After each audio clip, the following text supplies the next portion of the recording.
In this experiment, we will be finding the acceleration of an elevator at different points using changes in weight. We will find the acceleration of positive acceleration upward, negative acceleration downward, and lastly, positive acceleration downward.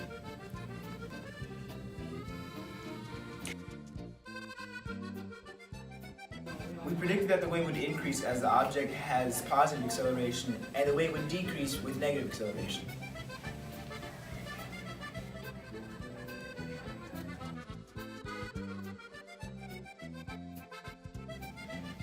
To start off our experiment, we took the weight of Zefy at rest, which was 138 pounds, or 62.6 kilograms.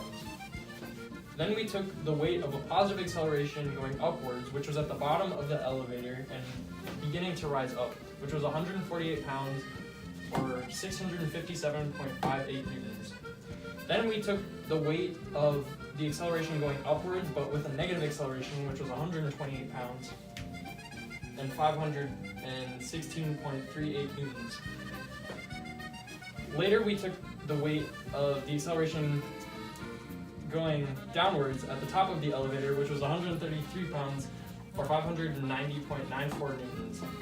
Lastly, we took the weight at the bottom of the elevator with the positive acceleration, which was 148 pounds, or 657.58 newtons.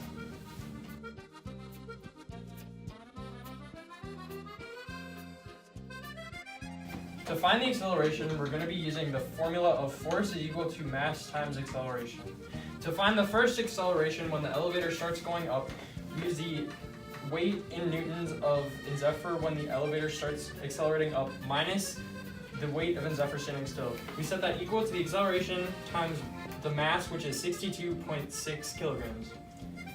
And then we find the acceleration when the elevator starts going up is 0.704 meters per second squared.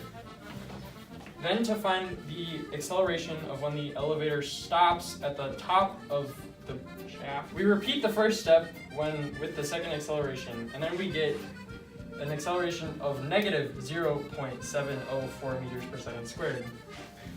Then to find the third acceleration of when the elevator starts going down from the top again, we use the same formula and plug in all the numbers to find the third acceleration of when the elevator starts going down is negative 0.360 meters per second squared. Finally, to find the last acceleration, we plug in all the numbers to the formula and we get an acceleration of 0.704 meters per second squared.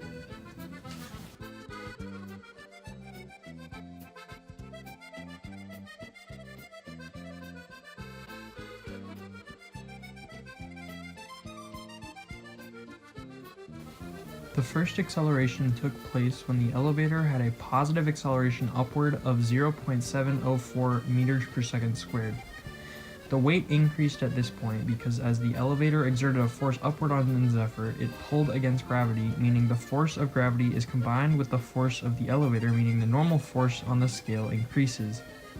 The second acceleration took place at the top of the elevator shaft with a negative upward acceleration of negative 0.704 meters per second squared.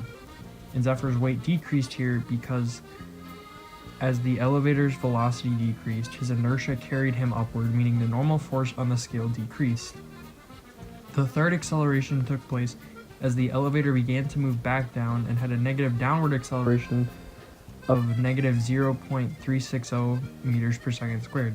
This was the smallest acceleration that took place, likely because as the elevator starts moving downward, it has to resist the force of gravity, and it accelerates slower as to not overwhelm the motor. The weight decreased here because as the elevator began to move in a negative direction from a standstill, the normal force exerted by the scale on Zefy decreased as it began to accelerate with gravity. The final acceleration took place at the bottom of the elevator with a positive downward acceleration of once again 0.704 meters per second squared.